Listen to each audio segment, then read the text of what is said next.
Irmãos, quando eu recebi o convite para estar aqui com os irmãos, eu recebi com muita alegria. Meu irmão Gilson foi quem falou comigo a respeito da igreja, a respeito do pastor JB, né?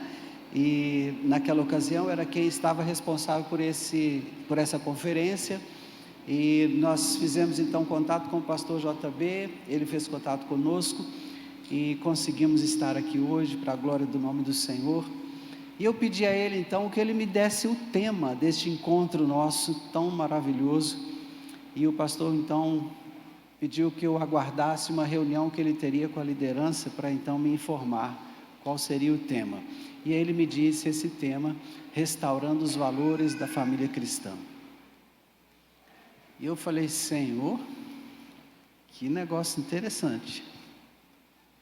Porque vivemos um momento na nossa nação em que valores nem são lembrados.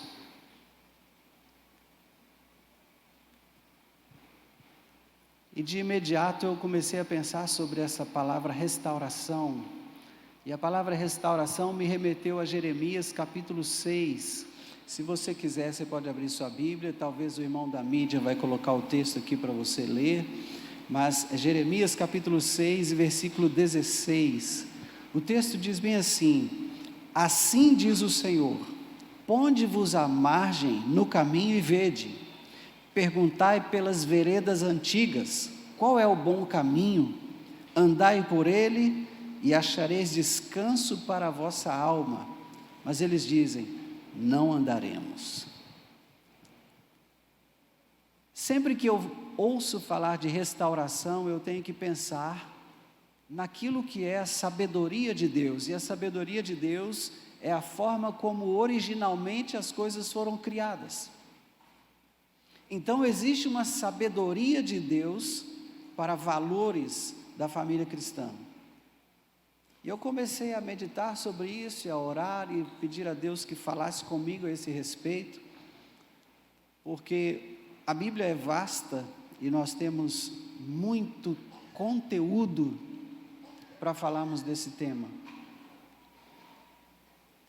Mas eu clamei ao Senhor que Ele tivesse misericórdia de mim, para que Ele falasse comigo e falasse com você, principalmente com você, porque eu vou precisar que a graça de Deus passe por mim e alcance você nesses dias que nós estaremos juntos nesse encontro. Amém? E que a graça do Senhor realmente nos encontre nesses dias e ela traga um impacto forte às nossas vidas a respeito desse tema, em nome de Jesus. E o versículo que nós vamos trabalhar é Filipenses capítulo 4 e versículo 8. Esse é o tema desses 2 dias que nós vamos conversar aqui sobre esses valores que nós precisamos trabalhar para que sejam restaurados na família. Se a nossa nação encontra-se na forma como está hoje, da forma como está hoje, no que diz respeito à família, eu preciso dizer a você, é responsabilidade minha, porque eu, como servo de Deus, talvez não esteja sendo uma referência para o meu país, naquilo que a nação deveria ser como família. É responsabilidade, portanto, da igreja, ser espelho e ser referência para o nosso país, naquilo que é família. Amém ou não amém? Amém. E é isso que nós vamos pensar um pouco aqui em Filipenses capítulo 4, amém? Versículo 8 está dizendo assim: finalmente, irmãos, tudo que é verdadeiro, tudo que é respeitável, tudo que é justo, tudo que é puro, tudo que é amável, tudo que é de boa fama, se alguma virtude há e se algum louvor existe, seja isso o que ocupe o vosso pensamento. Aqui estão os valores que eu quero destacar para a família. A começar, tudo que é verdadeiro. Tudo que é verdadeiro. Irmãos, nós estamos hoje vendo acontecer no nosso meio, no meio desse tempo que nós estamos agora, o pleito que se inicia para a próxima gestão do nosso país. E nós estamos enfrentando uma guerra espiritual muito forte. E essa guerra não é entre um candidato e outro candidato, mas é entre a verdade e a mentira.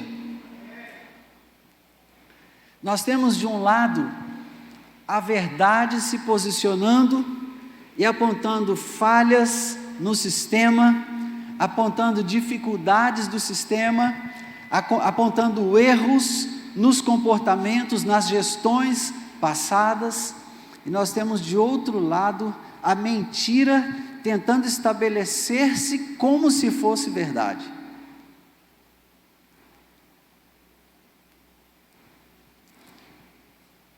A palavra de Deus diz: tal como é o sacerdote, assim é a nação. Quantos sacerdotes tem aqui hoje? Poucos levantaram as mãos. Mas eu vou te recordar 1 de Pedro capítulo 2, versículo 9. Diga para a pessoa que está do seu lado assim: você é nação santa, sacerdócio real, povo de propriedade exclusiva de Deus, a fim de proclamar as virtudes daquele que te tirou do império das trevas para o reino do Filho do seu amor. Então você é sacerdote, amém? Quantos sacerdotes tem aqui? Amém, glória a Deus. Você é sacerdote real. Eu posso ler esse texto de duas formas. Você é sacerdote real porque é sacerdote do rei, mas você é sacerdote real porque é sacerdote de verdade. Então entenda que a nação precisa passar por uma transformação que começa pela igreja, começa por mim. E se você pode, coloque a mão aí no seu peito e fala: começa por mim. Eu sou responsável por uma família estável.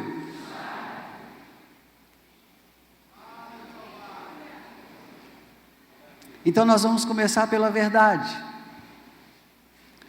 Irmãos, nós não seremos, em nome de Jesus, politicamente corretos no trato com os nossos filhos, no ensino com os nossos filhos. Não seremos politicamente corretos, mas seremos homens e mulheres da verdade, amém?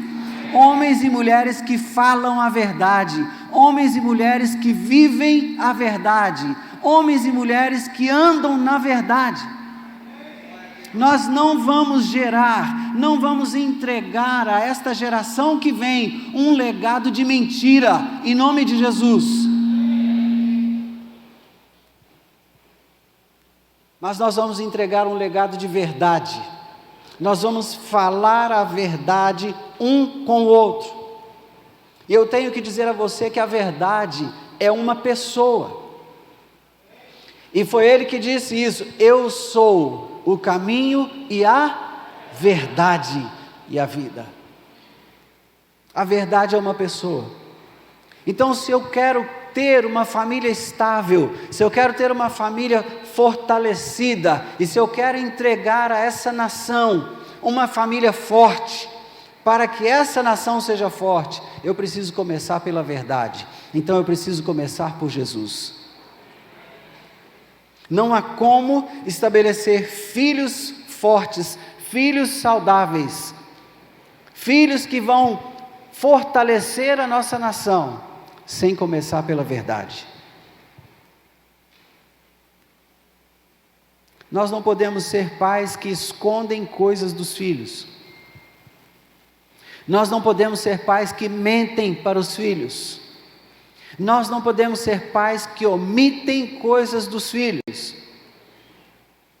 Nossos filhos têm que ouvir a verdade, em todo o tempo a verdade.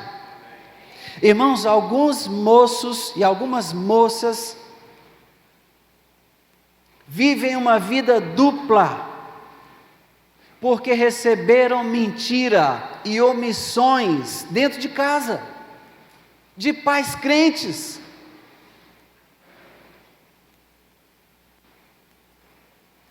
Não há como fortalecer o caráter de uma nação sem fortalecer o caráter da igreja, sem fortalecer o caráter da família. E uma pessoa de caráter é uma pessoa de verdade, é alguém da verdade. Ele não apenas disse: eu sou o caminho, a verdade e a vida, mas quando orava por nós, Jesus disse: Pai, santifica-os na verdade. Irmãos, eu sou alvo dessa oração. Jesus orou por mim aquele dia. Ele estava falando a meu respeito. Ele estava conversando com Deus a nosso respeito, porque ele sabia que ainda haveria muitos que viriam a Ele. Então ele orava por mim e orava por você, dizendo: Pai, santifica-os na verdade. E esse é um valor que tem se perdido, porque de repente apareceu uma relatividade no meio do povo de Deus. Você já ouviu uma expressão "não tem nada a ver"? Sabe qual é o endereço de onde saiu essa expressão "não tem nada a ver"? O endereço começa com uma letrinha só: inferno. Porque de repente tudo é relativo. Você pode relativizar qualquer coisa. Não é preciso falar a verdade. Não é bem assim. Não é isso tudo. Não, querido, a verdade é a verdade, e verdade tem que ser dita. Nós não precisamos ter medo de falar a verdade, nem com os nossos filhos, nem com o cônjuge, nem com os pais. A verdade deve ser dita em todo o tempo. Seja isso o que ocupe o vosso pensamento, é o que Paulo escreveu aos Filipenses. A verdade é um valor, por isso verdade não tem preço. Verdade não tem preço. Você pode comprar mentira, mas a verdade ninguém consegue comprar.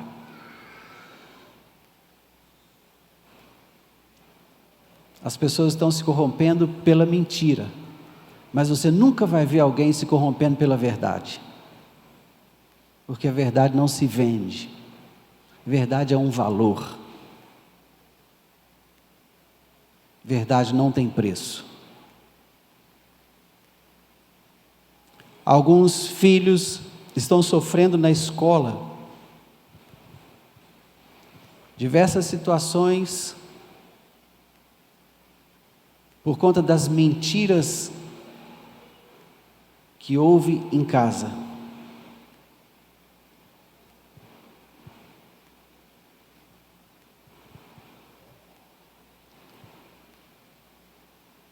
Alguns filhos estão sendo discipulados na escola pela mentira. E sabe o que é pior? Estão se tornando discípulos da mentira porque não são discipulados na verdade.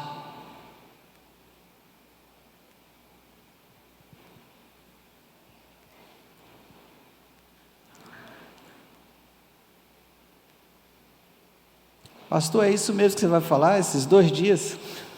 Nós vamos ter que ficar escutando isso?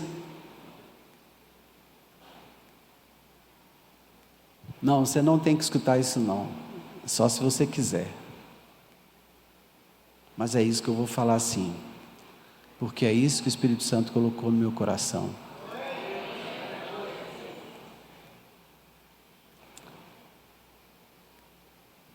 Às vezes é dura a palavra profética, mas se ela não for dita, o povo se corrompe. Então entenda que há um valor que está se perdendo na sociedade, porque ele está se perdendo no meio da igreja, no meio do povo de Deus. O povo da verdade está se esquecendo de falar a verdade. Será que a gente pode orar agora sobre isso? Você conhece seu coração, você conhece sua vida e a sua casa. Talvez você esteja agora se lembrando de algum momento quando você deixou de ser verdadeiro com seu filho, com a sua filha, com seu cônjuge. Será que a gente pode se arrepender por isso e pedir a Deus perdão? Vamos fazer isso? Feche seus olhos, você e o Senhor. Não precisa orar em voz alta, sabe? Para você não se expor perto da pessoa que está aí perto de você. Talvez você fique com vergonha e acabe não orando. Eu prefiro que você ore e fale com Deus do que não orar de jeito nenhum. Fale com o Senhor. Pai, eu quero pedir perdão ao Senhor quando eu falei a verdade. Melhor, quando eu falei a mentira, melhor dizendo. Quero pedir perdão quando eu falei a mentira aos meus filhos. Quando eu falei mentira ao meu cônjuge. Porque a mentira tem um pai. E quando eu minto, eu estou aceitando a paternidade do pai da mentira. Tem misericórdia de mim, Senhor. Não é isso que eu quero para a minha vida. O que eu de fato desejo é falar a verdade, andar na verdade, viver a verdade. Em nome de Jesus. Amém. Efésios capítulo 4, verso 25 diz: por isso, deixando a mentira, fale cada um a verdade com o seu próximo, porque somos membros uns dos outros. Nós vamos falar a verdade um com o outro, é porque nós somos membros uns dos outros. Sabe o que isso significa? Que quando eu minto para o meu irmão, eu estou deteriorando o meu relacionamento com ele, eu estou estragando o meu relacionamento com ele, eu estou corrompendo o relacionamento com ele. Somos membros uns dos outros, e porque somos membros uns dos outros, falemos a verdade uns com os outros. Irmão, muitas vezes porque você está sendo político nas suas conversas, aquele irmão que você discipula, continua vivendo no pecado. Muitas vezes porque você está sendo político nas suas conversas, uma decisão que aquele irmão ou aquela irmã já deveria ter tomado, não foi tomada ainda, porque você está sendo político. Fale a verdade. Minha esposa e eu estávamos indo para o aeroporto essa madrugada, e nós ouvimos um testemunho de um jovem que eu comecei a discipular. Eu estava conversando com ele durante aquela viagem, e ele falou: pastor, eu quero te contar uma coisa e quero pedir para você não ficar chateado comigo. Eu falei: Jesus, já vem bomba. Resumindo bastante a história, ele está vivenciando um tempo de perdas na vida dele, de perdas muito significativas. E ele recorreu à feitiçaria. E no nosso terceiro encontro de discipulado, o Senhor me deu uma palavra para ele, lá em Números, falando a respeito da história do feiticeiro Balaão, e de como Balaque contratou Balaão para amaldiçoar Israel. E cada vez que Balaão vinha para amaldiçoar Israel, ele não podia. Então ele começava a abençoar Israel, porque Deus o impedia de amaldiçoar Israel. Eu fui conversando com aquele moço, contando essa história a ele, até o ponto quando a palavra de Deus diz Deus não viu iniquidade em Israel. Por isso Balaão não podia amaldiçoá-lo. Então eu disse para ele, eu falei assim, olha, quando você andar em santidade com o Senhor, quando você escolher viver para Deus, viver a verdade, viver na verdade, começa o processo de libertação da sua vida. Aquele moço se derramou em choro. E eu entendi que a palavra foi rema na vida dele. Ele recebeu no espírito dele aquela palavra. Então nessa viagem para o aeroporto ele estava me contando, pastor, eu fui para a feitiçaria. E quando eu cheguei lá, o feiticeiro me pediu, me deu uma lista de coisas que eu tinha que fazer. E eu falei assim, eu não vou fazer esse negócio.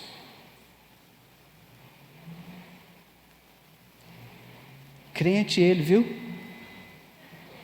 Crente. Conta para a pessoa do seu lado aí. O diabo também é crente. Ele até estremece por causa do poder de Deus. Ele só nunca se converte. Não tem salvação para o diabo.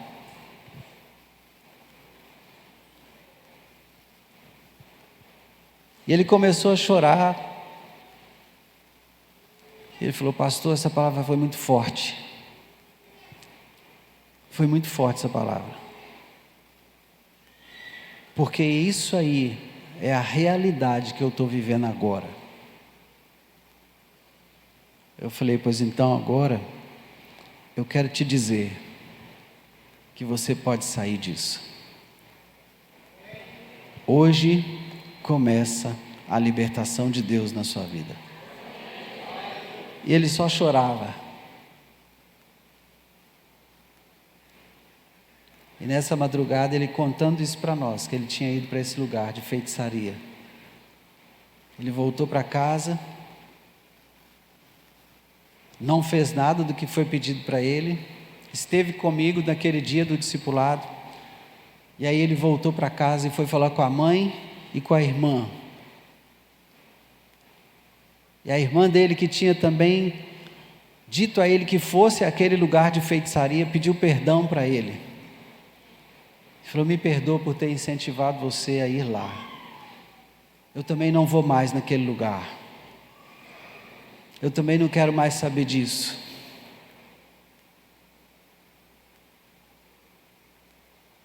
E eu pude ver que a libertação na vida dele já começou a impactar a família dele. Sabe por quê? Porque ele ouviu a verdade.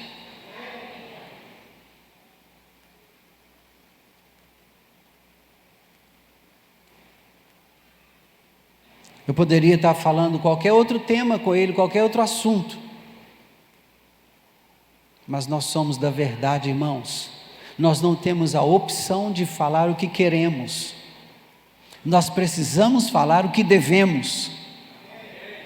E o nosso compromisso é com a palavra de Deus. Nosso compromisso é com a verdade. Nosso compromisso é com Jesus. Então, seja isso o que ocupe o vosso pensamento. Isso o quê? Verdade.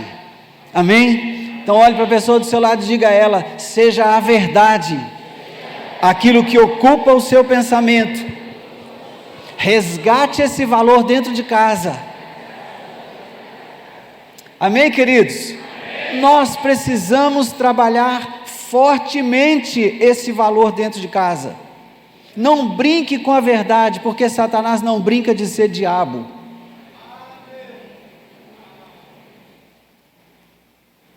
Não perca seu tempo sendo político, agradando todo mundo, sendo agradável a todas as pessoas. Irmãos, eu quero dizer a vocês, eu sou muito desagradável.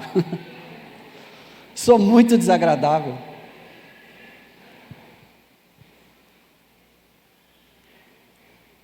Eu sou chato. Eu tenho apelido de inacessível. Sabe por quê? Porque as pessoas querem conversar comigo na base da mentira, do engano. querem viver no pecado e querem se relacionar comigo como se estivesse tudo bem, mas elas não conseguem, porque quando chegam perto de mim, eu vou denunciar o pecado, porque esse é o papel do profeta. A igreja é profética.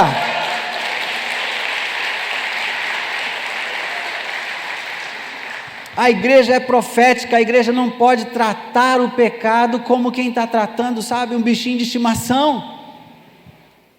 Não é esse nosso papel, nosso compromisso é com a verdade. Então, resgate esse valor no discipulado, resgate esse valor no evangelismo, resgate esse valor nas missões, resgate esse valor dentro de casa. Seu primeiro alvo evangelístico é a sua família.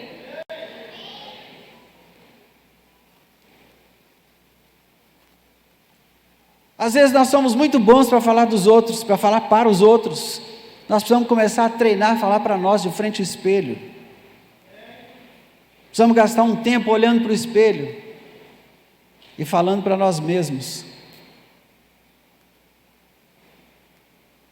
Mas eu não me refiro àquele espelho de vidro que você tem lá no seu quarto, no seu banheiro, não. Eu me refiro a esse espelho aqui. Nós precisamos gastar tempo olhando para esse espelho. Às vezes eu fico observando a minha filha, a minha esposa se arrumando. Quanto tempo na frente do espelho? As mulheres são meticulosas, detalhistas, né? Os homens chegam lá de frente do espelho, passa a mão assim, passa do outro lado, dá uma ajeitada assim, tá bom. Né? Quando tem, né? Quando tem cabelo, exatamente. Quando vai chegando assim, ó, já não tem quase nada. O tempo é mais curto ainda na frente do espelho, não é? Mas desse espelho aqui não. O conselho é: medita nele de dia e de noite.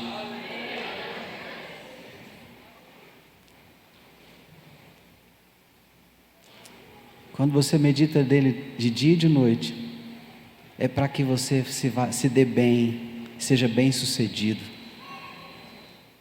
Quando você vai para o espelho, aquele que fica lá no banheiro, no quarto, o espelho mostra o que precisa melhorar na sua aparência, não é?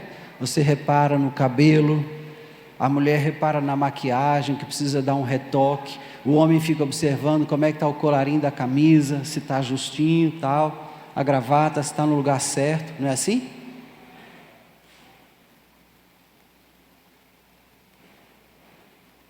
Quando nós vamos para o espelho, nós queremos corrigir o que não está bom. Gaste tempo diante desse espelho, corrigindo o que não está bom. Santifica-os na verdade. A tua palavra é a verdade.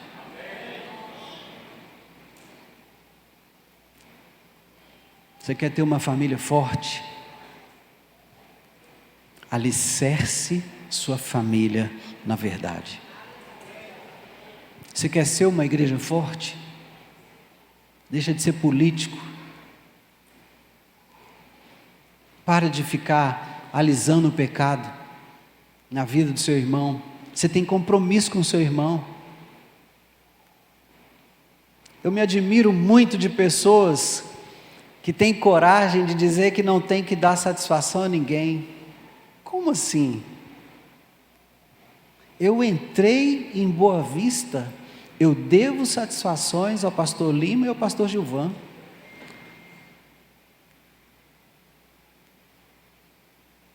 Eles são responsáveis pela minha presença aqui. O que eu fizer de bom ou de ruim, recai sobre eles. Eu devo satisfação a eles, porque eles são o corpo de Cristo comigo. Querido, se você é membro do corpo de Cristo, você deve satisfação ao corpo de Cristo. Porque quando um chora, todos choram com ele, e quando um se alegra, todos se alegram com ele. Então você deve sim satisfação. Ninguém anda independente. Eu bem que gostaria de ficar só a cabeça aqui pregando e falar com o meu corpo, vai deitar.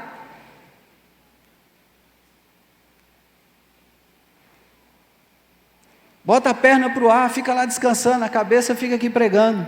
Pensa que coisa ridícula. Não, querido, eu quero estar inteiro aqui.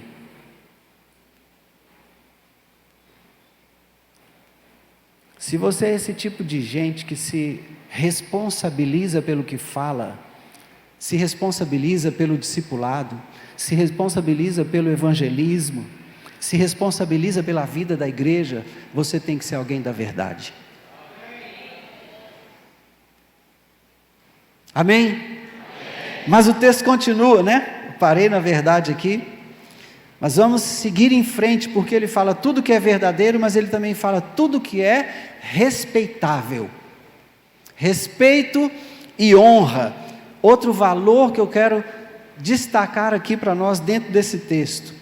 O Senhor nos deixou escrita uma prescrição para honrarmos pai e mãe. É o 5º mandamento.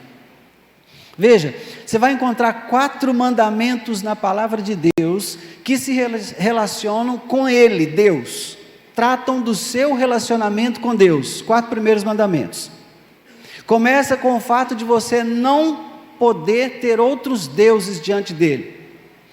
Eu sou o Senhor teu Deus que te tirou da terra do Egito, da casa da servidão. Não terás outros deuses diante de mim. Não farás para ti imagem de escultura daquilo que está em cima no céu, embaixo na terra ou nas águas debaixo da terra. Não as adorarás, não lhes servirás, nem lhes prestarás culto.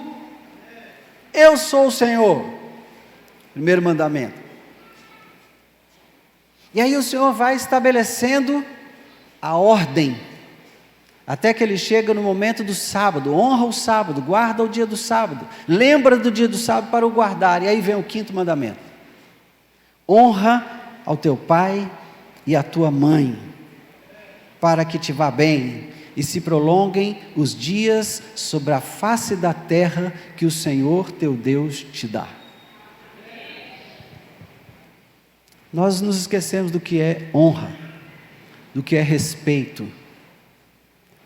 Nos nossos dias nós estamos assistindo filhos não apenas agredindo, não apenas desrespeitando com palavras, mas desrespeitando com gestos e atitudes aos próprios pais. Nós estamos vendo filhos batendo nos pais. Não é novidade, porque a Bíblia diz que isso iria acontecer. Nada novo debaixo do sol. Mas eu penso que nós temos uma responsabilidade com a sociedade brasileira de apresentar ao Brasil filhos que sabem honrar os seus pais.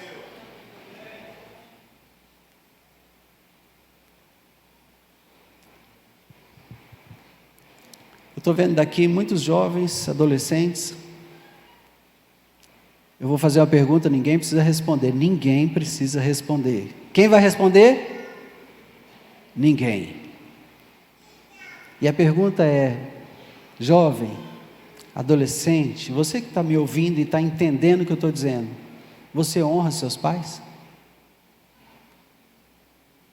Você trata os seus pais com respeito?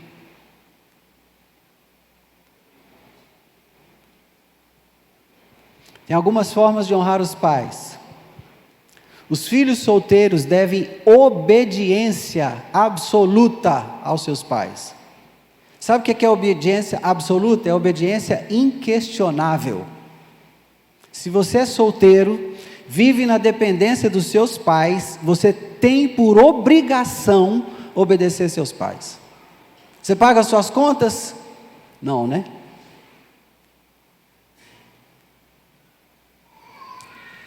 Você está debaixo do sustento dos seus pais? Você tem a obrigação de obedecer seus pais, e sem questionar. Sem questionar. Aí os discipuladores estão aqui. Vocês estão ensinando isso para os seus discípulos? Quando você vai tratar com o seu discípulo no discipulado, e você começa a ver que o seu discípulo está fracassando em algumas áreas da vida dele, você questiona se ele tem honrado os pais? Porque está escrito assim: honra o teu pai e a tua mãe, para que te vá bem e para que se prolonguem os teus dias sobre a face da terra que o Senhor teu Deus te dá. Presta atenção. Primeiro, para que te vá bem. Ou seja, você vai ser bem-sucedido. Segundo, para que se prolonguem os teus dias sobre a face da terra que o Senhor teu Deus te dá. Quer dizer que você vai morrer velhinho? Não. Quer dizer que você vai cumprir todo o propósito de Deus em cada dia da sua vida. A pior coisa que existe, irmão, é alguém que não consegue cumprir o propósito de Deus na vida dele, porque tem vários impedimentos que ele nem discerne, não sabe que são, de onde vem, mas vai consultar. É filho que não honra os pais.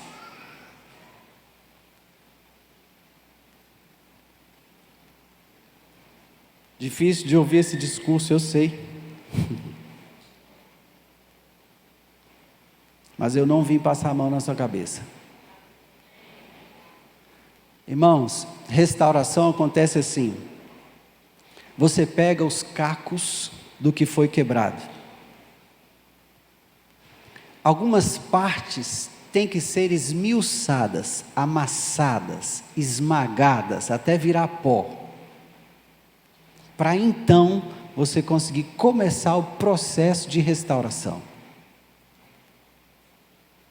Então acredite, talvez nesses 2 dias, nós vamos passar por esse processo juntos, de ser esmagado, de ser, moído. Mas o propósito é a restauração. Pode doer, mas vai trazer cura. Quando você faz um corte no seu corpo, e porventura aquele lugar onde você cortou infecciona, você precisa ir ao médico. E quando você vai lá no pronto atendimento, o médico sem dó nenhuma, se a enfermeira não fizer, o médico vai fazer. Vai pegar uma escova, sabão, e vai lavar aquele lugar sem dó. Sabe por que ele fala sem dó? É porque se ele ficar alisando seu machucado igual você fez em casa, ele não vai conseguir remover os agentes infecciosos que estão ali contaminando a sua pele. Então, para tratar uma ferida, primeiro passo é limpar a ferida, descontaminar. Depois, então, nós vamos aplicar alguma medicação para que aquela ferida possa se restabelecer e aquele lugar possa cicatrizar sem contaminação. Então nós vamos mexer em umas feridas assim, vai doer, irmãos. Mas entenda, eu estou aqui como um cirurgião, eu não estou aqui como carrasco, amém? O resultado do trabalho do cirurgião é bonito, o resultado do trabalho do médico é bonito.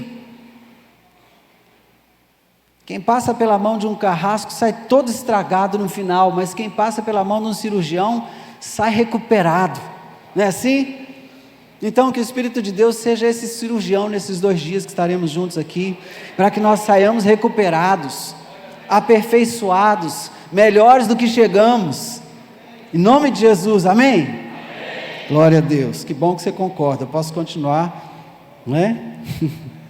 Efésios capítulo 6, o apóstolo Paulo vai repetir essa ordenança, esse mandamento.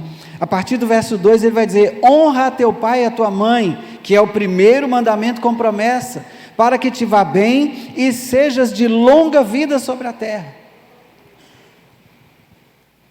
Respeito. Você é filho, seu pai está vivo. Se você se casou, você não deve mais obediência, entenda isso. Você se casou, você constituiu família, não dá mais para obedecer o papai em todas as coisas. Mas você deve respeito, você deve honra. E há várias formas do filho casado honrar seus pais. Você pode honrar seus pais tomando conselho com eles sobre decisões importantes na sua vida. Ele já caminhou uma longa data antes de você. Ele já passou e tropeçou em pedras que você ainda poderia tropeçar, mas se você vai se aconselhar com ele, você fica livre de tropeçar naquelas mesmas pedras. Você pode honrar seus pais financeiramente, você pode sempre fazer uma oferta para ele. Ou para eles, os pais amam, né? Você pode dar presentes. Eu me lembro logo que eu comecei a trabalhar, meu pai não me permitiu trabalhar até os 19 anos. Até os 19 anos eu trabalhei para ele, na empresa dele. Mas eu não tinha salário, não tinha carteira assinada, sabe como é? Alguém está se identificando aí? Não tinha INSS, não tinha férias, não tinha horários de trabalho, mas fiquei ali até os 19 anos. Aos 19 anos ele me liberou para trabalhar. Quando eu ganhei meu primeiro salário, eu fiquei tão empolgado, que eu fui na casa deles para procurar na casa o que a minha mãe gostaria de ganhar, para eu dar para ela. Eu dei fogão para minha mãe, eu dei geladeira para minha mãe, eu dei adornos para casa, eu gastava meu dinheiro desse jeito, e eu amava fazer isso, porque eu entendia que daquela forma eu estava honrando a minha casa paterna. Há várias formas de você honrar seus pais, a forma financeira é só uma delas. Você ainda pode receber os conselhos deles, você pode passar um final de semana com eles, ou o domingo, você pode ir almoçar à casa dos seus pais, você pode sentar do lado da cadeira, só para ouvir eles contarem as histórias de antigamente.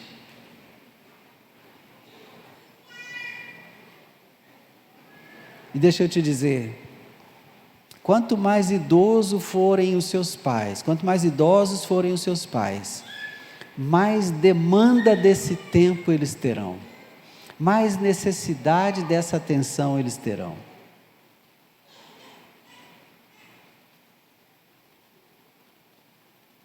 Não deixe de respeitar os seus pais porque você se casou. Eles continuam sendo pais, e você continua sendo filho e filha. Não desrespeite, não ria do seu pai, não faça chacota do seu pai, isso é desrespeito. Você está cuidando de alguém, está discipulando alguém, e você percebeu esse comportamento no discípulo que você está cuidando? Chame à parte e ensine. Fale com autoridade a esse respeito.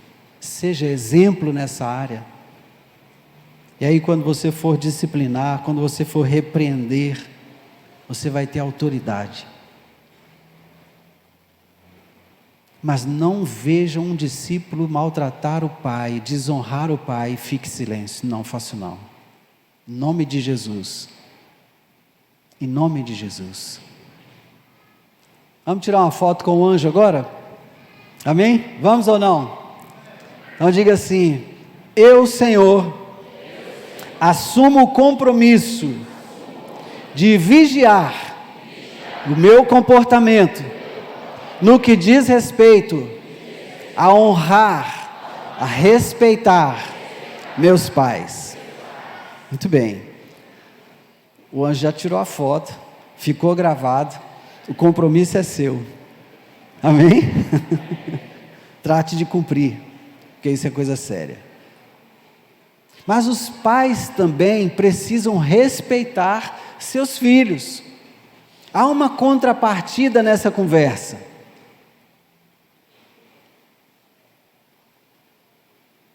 Quer ver uma coisa desrespeitosa que os pais fazem frequentemente? É um erro que se repete. O filho comete uma falha, qualquer que seja, o pai fala na hora, na lata, não quer saber se tem gente perto ou não. Isso envergonha. Isso desonra. Ah, mas ela é menina, errou, tem que chamar atenção mesmo. Tem que chamar atenção, claro que tem. Chama à parte. Elogie publicamente, Mas quando tiver que repreender, chama separadamente e trata com ele à parte. Meu filho, minha filha, isso que você fez é feio. Jesus não gosta.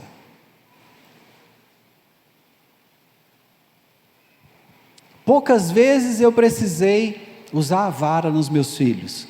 Poucas vezes. Mas todas as vezes que eu precisei, eu tratei com cada um deles no próprio quarto. Sozinho.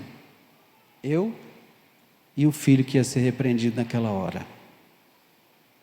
Nunca foi espancamento. Nunca houve isso.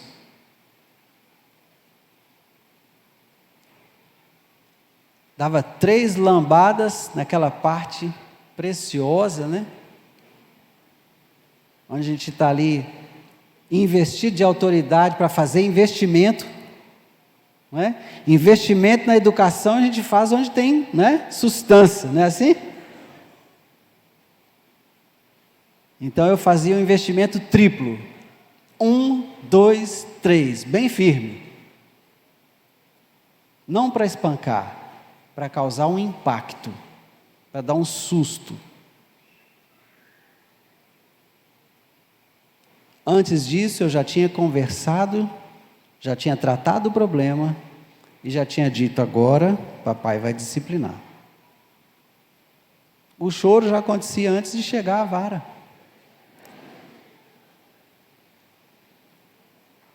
Mas quando terminava, eu sempre terminei a disciplina com um abraço e com um beijo e declarando: papai te ama. Todas as vezes. Todas as vezes. Nem a Renata entrava no quarto nessa hora. Só eu e aquele que precisava ser disciplinado, Jéssica ou Jonatas. Nem a Renata entrava no quarto. Sabe o que a Bíblia diz? Vós, pais, não provoqueis a ira dos vossos filhos.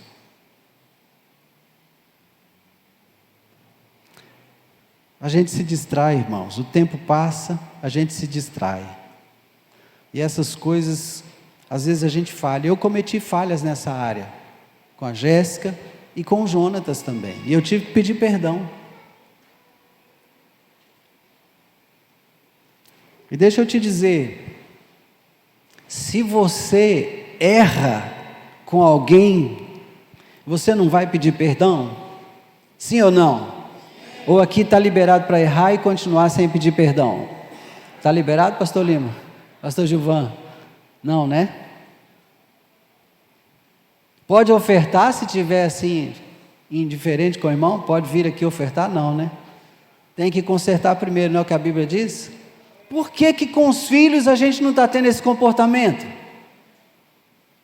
Por que que com os filhos a gente pode fazer tudo errado?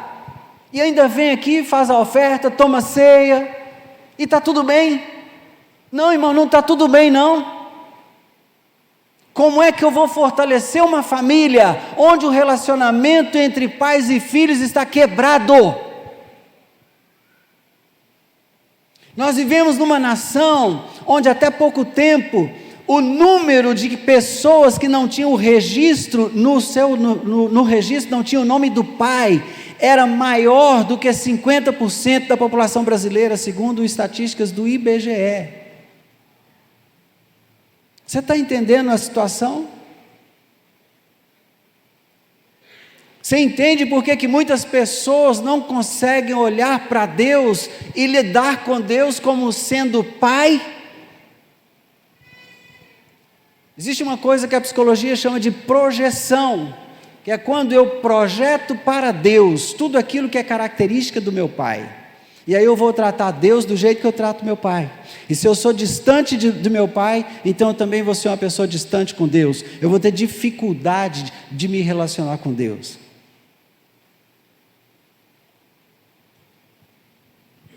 Muitos de nós cooperamos para que os nossos filhos não consigam ter um bom relacionamento com Deus. Então, papai, deixa eu te dizer, não é vergonha para você aproximar-se do seu filho e dizer para ele: filho, papai errou nisso, nisso, nisso e nisso, me perdoe.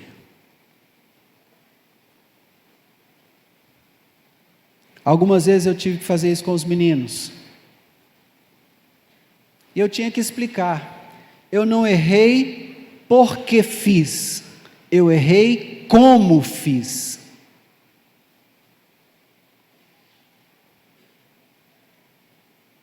Algumas vezes a gente erra na maneira de tratar a situação. A situação tem que ser tratada mesmo, não é? Mas as emoções ficam exageradas, exacerbadas. E aí, por causa dessas emoções exageradas, nós erramos na maneira como fazemos as coisas. Diga comigo: não vai ser mais assim na minha casa. Em nome de Jesus, eu vou acertar isso. Porque pais precisam respeitar seus filhos também. Amém? Ainda existe a questão do cônjuge, né? O marido e a mulher. Efésios 5,33 diz: não obstante vós, cada um de per si, também ame a sua própria esposa como a si mesmo, e a esposa respeite ao marido.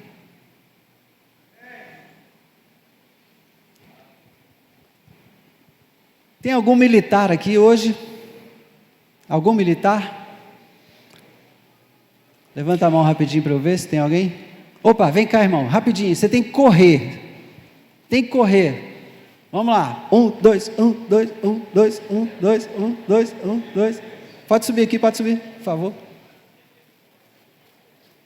Qual força que você serve? Exército. Muito bem. Vamos ver se eu consigo com ele. Qual é o seu nome? Josiel. O Josiel serve ao Exército Brasileiro. Qual é a missão do Exército Brasileiro? Garantir a soberania nacional e os poderes constitucionais. Então, a missão do Exército Brasileiro: garantir a soberania nacional e os poderes constitucionais. Essa é a missão do Exército. Mas o Exército é uma instituição. Ok? É uma das Forças Armadas. Então, qual que é a sua patente? Sou sargento, primeiro sargento. Josiel é primeiro sargento do Exército. O Josiel tem a submissão, preste atenção nisso aqui. Josiel tem a submissão de proteger a soberania nacional e os poderes constitucionais. Os poderes constitucionais. Entenderam aqui? A missão do Exército é resguardar a soberania nacional e os poderes constitucionais. E a submissão do primeiro sargento Josiel é proteger a soberania nacional e resguardar os poderes constitucionais. Você entendeu missão e submissão?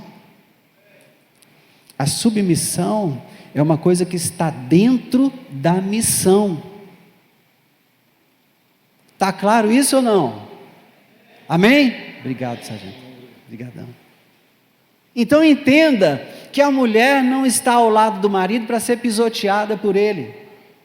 Entenda, irmão, que a sua esposa não está aí para ser abusada por você, em nenhuma das áreas da vida dela, nem emocionalmente, nem moralmente, nem sexualmente. Ela não está aí para ser abusada, não. Ela tem uma submissão que está dentro da sua missão, e a sua missão é apresentá-la a Deus pura, sem mácula, sem ruga, santa, irrepreensível.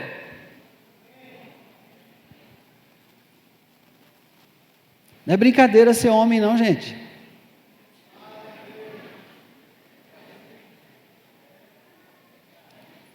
Eu vou usar um termo aqui, por favor, pastor, não quero ofender ninguém não, viu? Mas eu vou usar um termo aqui que a gente usa lá em Minas Gerais. Tem muito panguá se fazendo de homem. Panguá é aquela coisa que você não sabe o que é. entendeu? Está se fazendo de homem. Pastor Gilvan, carrega a aliança, faz menino, mas não tem nada de homem. Parece, mas não é. Denorex. Quem está me entendendo? Querido, ser homem não é ter nascido com o sexo masculino. Ser homem é ter hombridade e responsabilidade com a sua função. Homem não é um status. Homem é uma função. Vamos amassar, né? É para amassar. Vamos esmiuçar. Aí tem muito panguá se dizendo homem. Mas o sujeito não cuida da casa. O sujeito não cuida da esposa. O sujeito não cuida dos filhos. O sujeito não cuida da vida espiritual da família. Ele nem sacerdote é. Está dizendo que é homem? É um panguá. Aprendeu? É um panguá. Isso não é homem. Uma pessoa que quer se relacionar com uma mulher, um homem, vamos dizer homem, né? Quer se relacionar com uma mulher, mas não quer ser o marido dela, não quer assumir a responsabilidade pela saúde dela. E quando eu falo saúde, é saúde física, saúde mental, saúde emocional, saúde espiritual. É sua responsabilidade, marido. Isso é honra. Isso é respeito.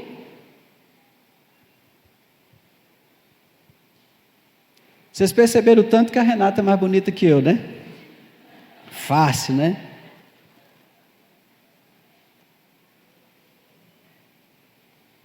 Mas eu tenho que te dizer que é culpa minha. Porque eu era bonitão, não era, linda? Ela está dizendo ali, ainda é. Só ela vê isso. Mas a forma como eu trato a Renata é uma forma respeitosa em todas as áreas da vida dela. Quando nós nos casamos, aliás, antes de nos casarmos, nós estabelecemos um compromisso: nós não teremos filhos até que você se forme, até que você conclua seu curso, até que você estude o que tem que estudar, queira estudar. Nós não teremos filho. Quando tivermos filhos, até os 12 anos de idade do último filho, você não faz nada, não trabalha, não estuda, nada, você vai cuidar dos filhos. Isso é um acordo entre nós? É. Tem certeza? Tenho. Então nós vamos casar. Se temos acordo, vamos casar. Aí nos casamos.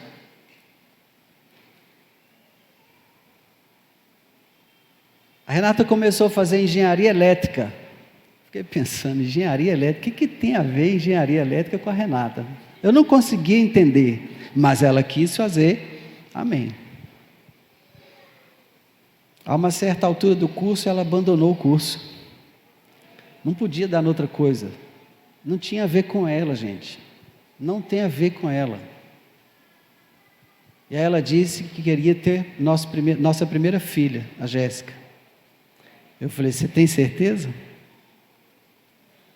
Ela falou, tenho. Eu disse, você se lembra do nosso compromisso?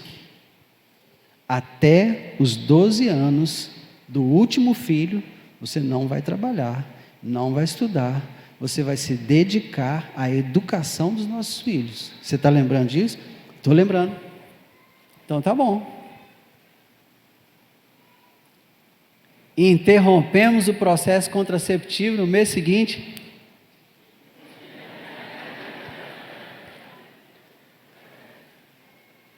Estava grávida da Jéssica. A Jéssica nasceu em 1995, dia 20 de julho de 95. Aí nós nos vimos necessitados da compra de um imóvel. Nós não tínhamos ainda o nosso imóvel. Compramos nosso apartamento, nos mudamos. Aí veio o Jonatas. O Jonas nasceu 15 de outubro de 97.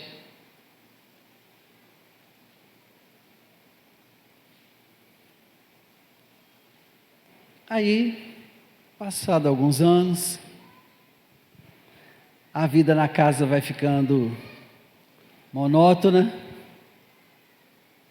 Arruma a casa, arruma a cozinha, faz comida, lava roupa, passa roupa, faz comida, lava vasilha, dá banho nos meninos, recebe o marido, vão deitar e dormir. Levanta o dia seguinte, faz café, arruma a casa, tira a poeira, passa enceradeira. Tem enceradeira aqui ainda? Não, né? Existe mais não, né? Faça um pano então. A coisa começou a ficar repetitiva, e o serviço da casa é assim mesmo, repetitivo, cansativo, né? Não acaba. E aí ela naturalmente passou por esse processo desgastante, e um dia falou comigo assim: eu quero trabalhar. Eu falei: opa, você quer trabalhar? Como assim? Que idade tem o Jonatas?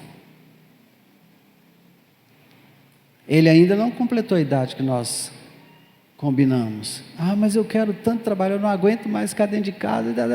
Eu falei assim: ok, vá trabalhar. Lembre-se que você tem uma aliança comigo. E aí ela foi procurar emprego. Quantas vezes? 3 vezes? 3 vezes. Você me lembra as 2 antes do bombeiro?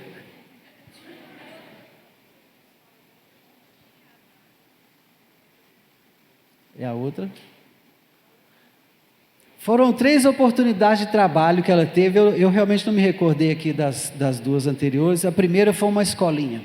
A escolinha abriu a vaga, ela tinha as características que a escolinha precisava, ela foi lá. Deu errado. Eu falei: aí, Jeová, tem um pacto, né? Tem uma aliança. Ela tem que honrar a aliança. Aí ela foi para a segunda oportunidade, que nem ela agora está lembrando, e eu também não estou me lembrando, mas teve uma segunda oportunidade. Deu errado.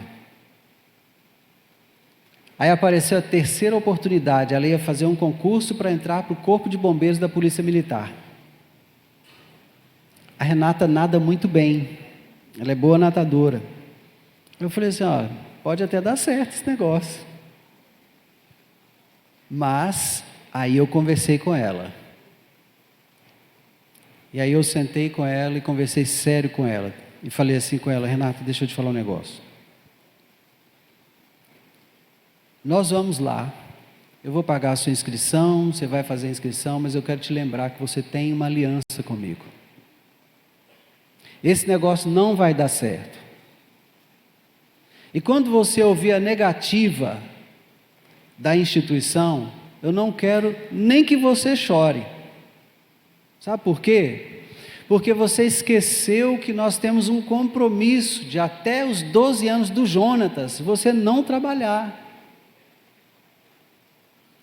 Não vai dar certo isso, mas eu vou lá com você.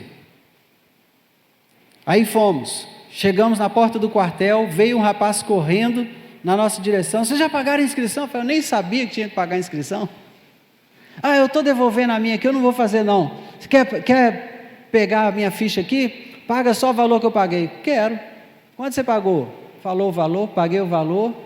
Aí podia aparecer um sinal assim: Deus está nesse negócio, ela vai entrar para o Corpo de Bombeiros, não é ou não é? Sim ou não? Parecia.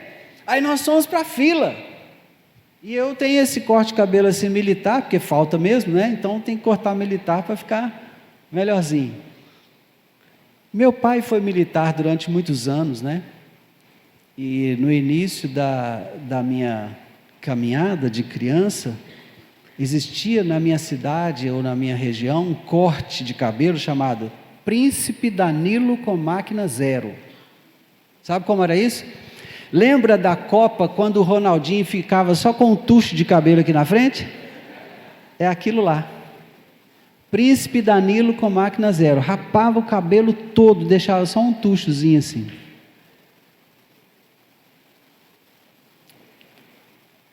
Chegamos lá na fila, estou lá conversando com a Renata, uma fila até boa, devia ter umas 30 pessoas na nossa frente mais ou menos.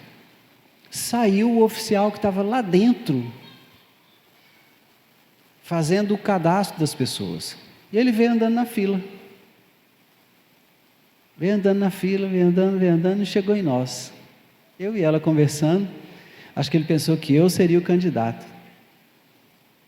Tudo bem? Bom dia, tudo bem. O senhor veio fazer a inscrição? Eu falei, não, é a minha esposa. Ah, ela é nascida em que ano? Não vou falar. Aí falamos para ele o ano que ela nasceu, o ano do nascimento dela. Ele falou, senhor, que pena. Nós estamos pegando os que nasceram um ano depois. Ah, é? Ok. Saímos da fila, voltamos para o carro, um silêncio quase de funeral. Aí fomos descendo para a nossa casa, de repente eu olho para o lado, tudo vermelho assim nessa região, essa região assim, tudo vermelho. Eu olhei e falei, Renata, você está chorando? Ela olhou para mim assim, né, não conseguiu nem responder, né? Eu falei assim, por que você está chorando? Aí ela disse, não, peraí, nós não conversamos sobre isso, nós não temos um compromisso, você tem que respeitar o compromisso que nós assumimos, Renata, isso não ficou só entre nós, Deus estava naquela aliança, e o benefício é para os nossos filhos. Você está semeando na vida da Jéssica e do Jonatas, você está dando a sua vida em favor deles, eu te devo isso, eu vou trabalhar para que você cuide deles e cuide bem, não chore, não fique triste, no seu tempo você vai estudar, vai trabalhar, mas os nossos filhos terão colhido o melhor que você tinha para dar para eles. Ela se consolou com essa palavra, fomos para casa e ela desistiu de pensar em trabalhar. Passado um bom tempo, nós estávamos em casa, ela estava arrumando vasilha, lavando vasilha, e eu cheguei e achei ela chorando, lavando vasilha. E eu não posso ver a Renata chorar, que eu quero saber logo o que é e dar jeito de acertar as coisas. E aí, ela chorando, eu falei, o que está acontecendo? Aí ela virou para mim e falou, será que eu nasci só para cozinhar e lavar vasilha? Eu fechei a torneira da pia, falei assim, não, vem cá. Aí fomos para o quarto conversar. O que está acontecendo? Está faltando alguma coisa em casa? Eu falei, não está faltando nada. O que está te acontecendo? Por que você está triste? Eu queria trabalhar, eu queria estudar.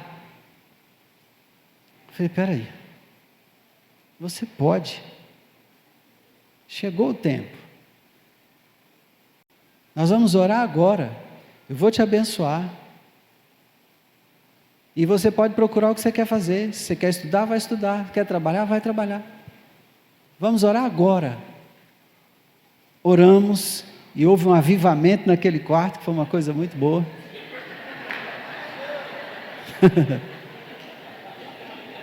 O fogo caiu. Mas ela entrou em contato com uma instituição de ensino lá em Belo Horizonte. E ela falou assim, olha, o Senac está oferecendo cursos gratuitos. É mesmo? É. E qual a área que chamou a sua atenção? Tem um curso técnico de nutrição que eu fiquei muito interessado. Foi engraçado, não quer arrumar vasilha, nem quer cozinhar, mas quer trabalhar como técnico em nutrição. Foi isso mesmo que eu pensei, estou falando a verdade aqui. E aí eu também olhei um outro curso, que era um curso de enfermagem, técnico em enfermagem, gratuito também. Eu falei assim, Renata, você vai fazer o técnico em nutrição, eu vou fazer o técnico em enfermagem. Vai dar certo. Ela se inscreveu, também me inscrevi, prestamos uma prova, né? E aí passamos os dois. ela foi fazer o curso técnico de nutrição e eu fui fazer o curso técnico de enfermagem. Alguns meses depois eu parei e ela conseguiu terminar o curso técnico. Depois ela foi para a faculdade, fez o curso superior, se pós-graduou na área dela, na nutrição clínica, e hoje é formada, e nós temos 2 filhos de 25 e 27 anos que são uma bênção na presença de Deus, porque ela assumiu o compromisso de cuidar dos nossos filhos, ela honrou o compromisso que nós fizemos um com o outro. Querido, você não sabe o valor da honra. A honra estabelece um ambiente de milagres. Quando você trabalha em honra, você está liberando portas para milagres chegarem na sua vida. É por isso que alguns filhos têm a vida travada, porque eles desonram seus pais. Outros prosperam, e por que prosperam? Porque estão honrando seus pais. Estão cuidando deles na doença, estão cuidando deles na impossibilidade de locomoção. Vai, leva o pai para o banco, leva a mãe para o banco, para uma consulta médica, está honrando. E o Senhor está apontando o dedo, fala assim: olha lá, abençoa lá, vai lá anjo, vai lá, libera aquele papel, libera lá, aquele papel que ele pediu, libera agora, pode ir lá e liberar. E a vontade de Deus, irmãos, acontece assim, ó, é rápido. Quando Deus libera uma ordem nos céus, imediatamente o anjo sai para cumprir aquela ordem. Como assim, pastor? Por que a minha bênção está demorando tanto a chegar? Por que a sua bênção está demorando tanto a chegar? Eu não sei, mas eu sei que se você orou, Deus já ouviu, Deus já liberou o anjo para te abençoar. Talvez tenha um príncipe em cima, que está segurando o anjo e ele não chega. Lembra de Daniel? 21 dias, está lembrado? Mas quando o anjo chega para conversar com Daniel, a primeira coisa que o anjo fala para Daniel: Daniel, homem muito amado, desde que aplicaste o teu coração a entender essas coisas, saiu a ordem e eu vim. Então as coisas no céu acontecem rápido. Você quer liberar milagres sobre a sua vida? Comece a honrar. Trabalhe e gere, estabeleça um ambiente de honra. Honre seus pais, honre a sua liderança, seus pais espirituais, honre seu discipulador, libere uma atmosfera de milagres sobre a sua vida. Trabalhe com honra. Seja uma pessoa honrada, aquela pessoa que as pessoas olham e sabem: ali vai um servo de Deus de verdade. Aí nós vamos ter famílias fortes. E eu vou precisar, graças a Deus a gente tem mais um dia, né? Eu vou precisar interromper aqui, para a gente continuar amanhã. Mas eu quero ler rapidamente alguns textos aqui. Quer liberar milagres sobre o seu casamento? Deixa eu te falar, Hebreus 13:4 diz assim: digno de honra entre todos seja o matrimônio, bem como o leito sem mácula, porque Deus julgará os impuros e adúlteros. Não precisa nem falar que adultério é pecado, né? Não precisa falar que impureza sexual é pecado, mas é importante dizer que o matrimônio é digno de honra.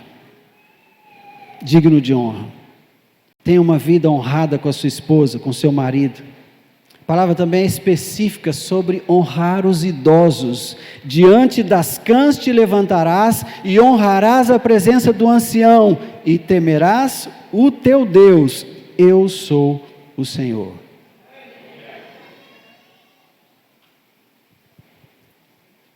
Quando você vê um ancião,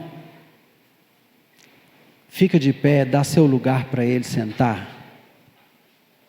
Ajuda ele a chegar numa posição onde ele escute melhor, onde ele enxergue melhor. Dê para ele o privilégio de ter tudo do bom e do melhor naquele lugar onde você encontrou com ele. É num culto nosso, a igreja está reunida, dê para ele o melhor assento.